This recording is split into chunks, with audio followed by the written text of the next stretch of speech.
Yo. Today, Sannen Bancha from Miyazaki Sabou of Miyazaki, Japan. I will do this I have two packages, so I'm going to try it a couple ways. But let's start by saying that looks weird and very unique. Okay. There's like branches in here. Not really that much leaf, it looks like. It's mostly wood. That's exciting. I never had anything like this, I guess. That's even more woody than, well, any bancha I've seen, I guess. Oh,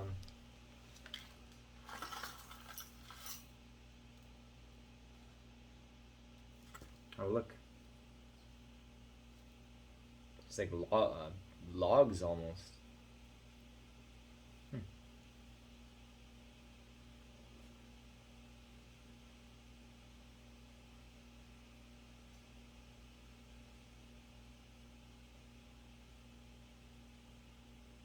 There's a smoky what is it called? So there's Kyo Bancha, right? And then there's also Mimasaka Bancha. And I think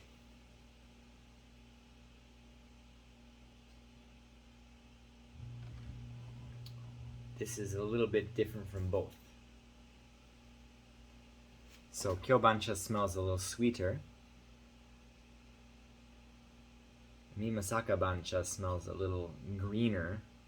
This is kind of like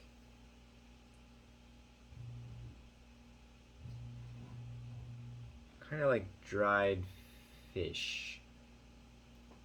Dried, like to the point where they're like wood. So what do you call that again?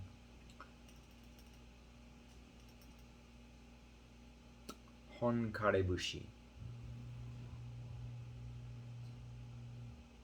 It's like a combination of honkarebushi and tea.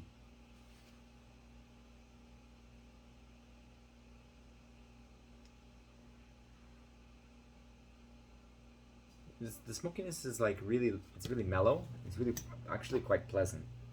So let's see.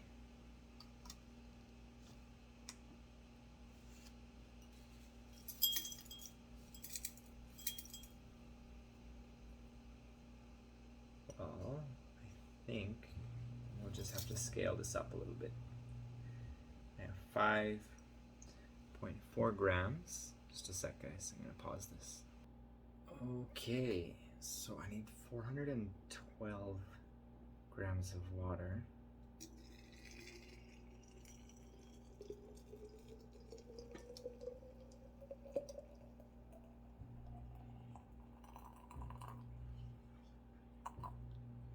Alexa, start a timer for 2 minutes. 2 minutes, starting now.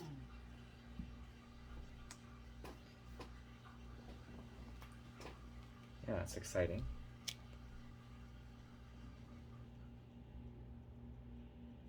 It's definitely, so it's in that vein of the sweet smell of Kyobancha and Mimasaka Bancha. It's very close to both of them. And actually, while it brews,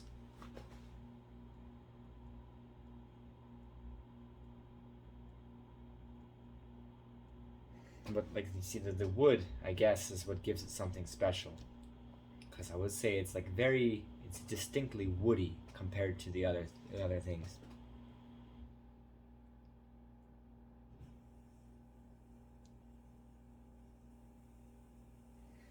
Mimasaka Bancha is closer than Kyo Bancha, I guess.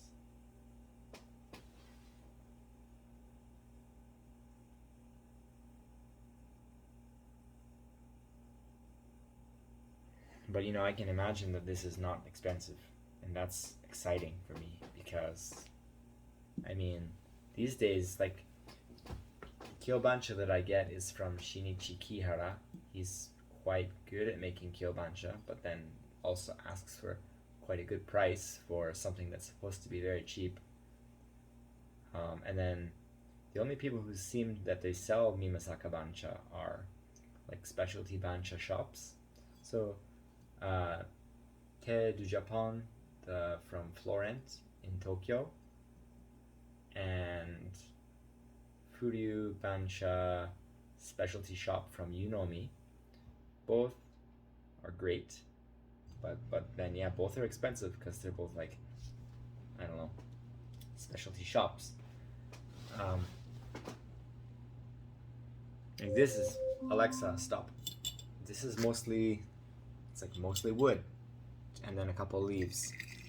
You can't imagine that this is remotely expensive. And the color is kind of nice. It's like a aged ivory.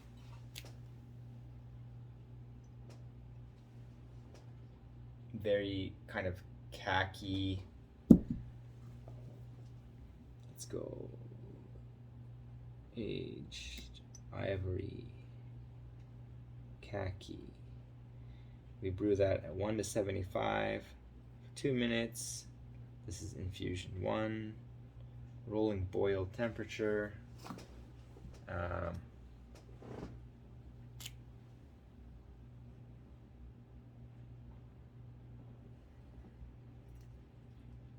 There's something that I just smell which is not appealing, but it's a small thing. I haven't been able to really mentally process what that was. But there was something there. It's not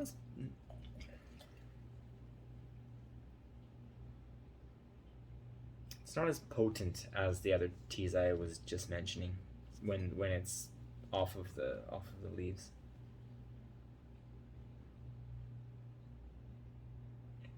Okay, there's a lactic smell. So what would that be?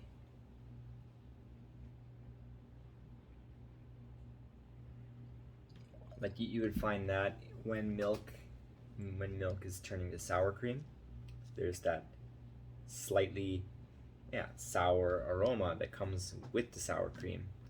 And I think I would describe this as having a little bit of that sour milk aroma.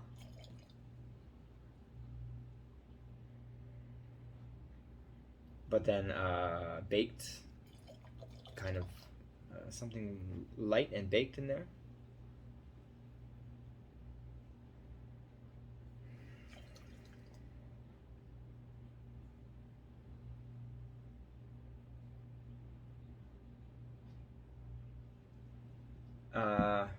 And then maybe the last thing would be like, if you bake a potato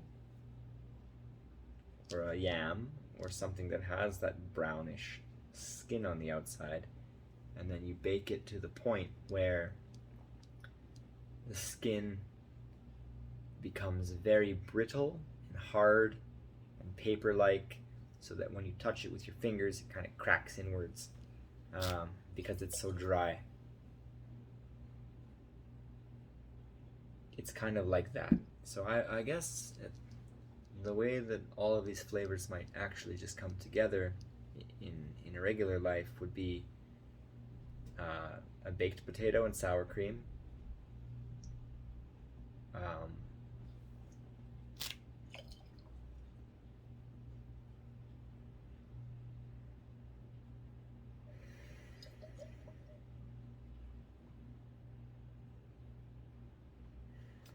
I would be fishing to say that there's anything else. Like, I'm kind of looking towards green onion, but it's not really there. Might be close, but it's not enough information. Yeah, mostly just like lactic funk.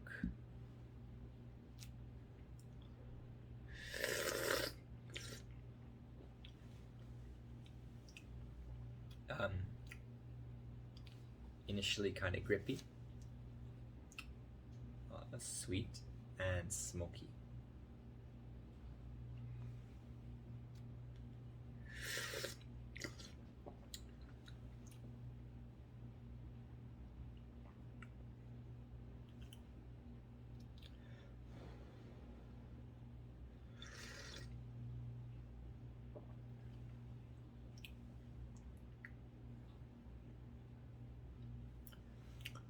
there's a creaminess or an oiliness to the texture, which is pleasant.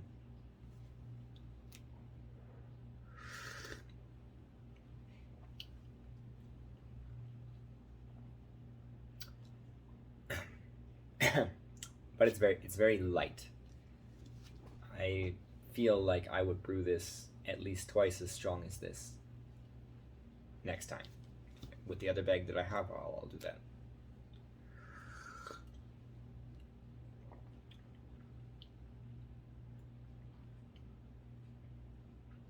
But through and through, it's pleasant.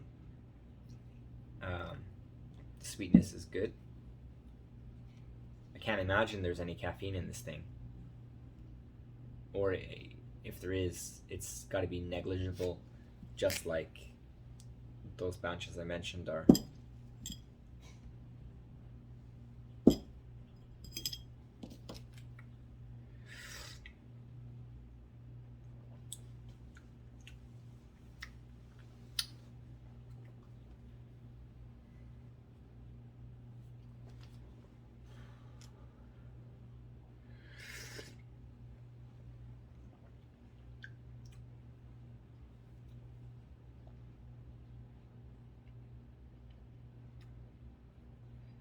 So I'm gonna score it now, like on my graph. So what I score is aroma, concentration, astringency, finish, weight, and depth, if it's applicable. It's not applicable here. The depth column is really more for Gyokuro, and the occasional really crazy ass sencha, danin sencha do style, but.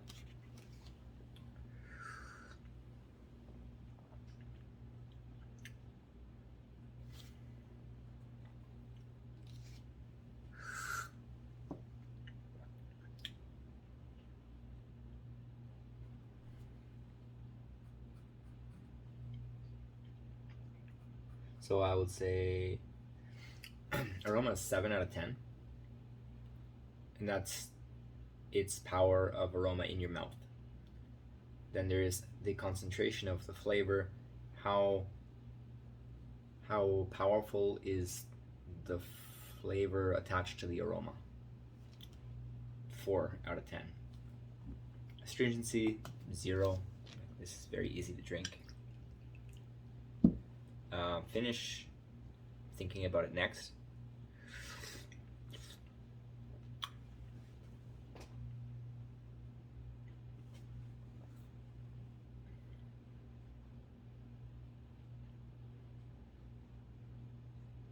Six or 7. Maybe I would give it 7. I think 7 sounds fair.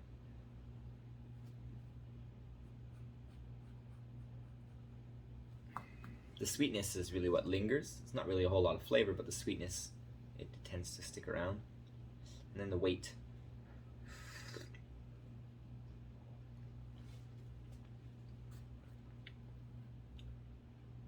I would say that's a 6. It seems oilier and richer than a standard tea does.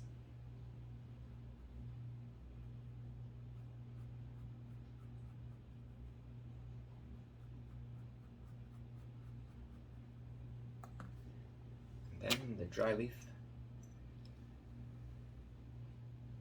Smells great. Kind of like caramel. Like a caramel taken too far. A burned caramel. Burned sugar.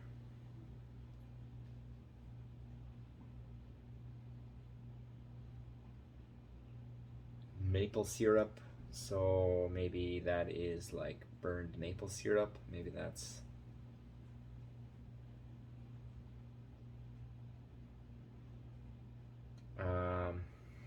when you combine brown sugar and oatmeal,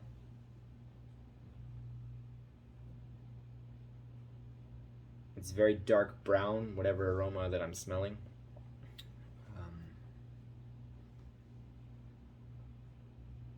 And very sweet.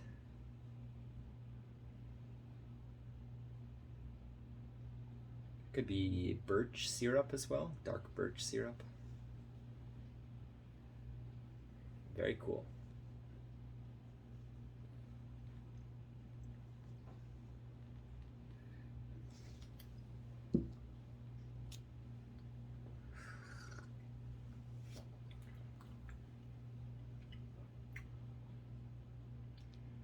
Well, I suppose I stop there. That's one pot of tea, and then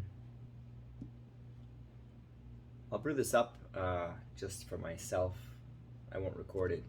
Seems like kind of a waste to do 2 videos for the same tea. But I guess if there's any interest to know what happens when you double the strength, just ask. Happy to share it.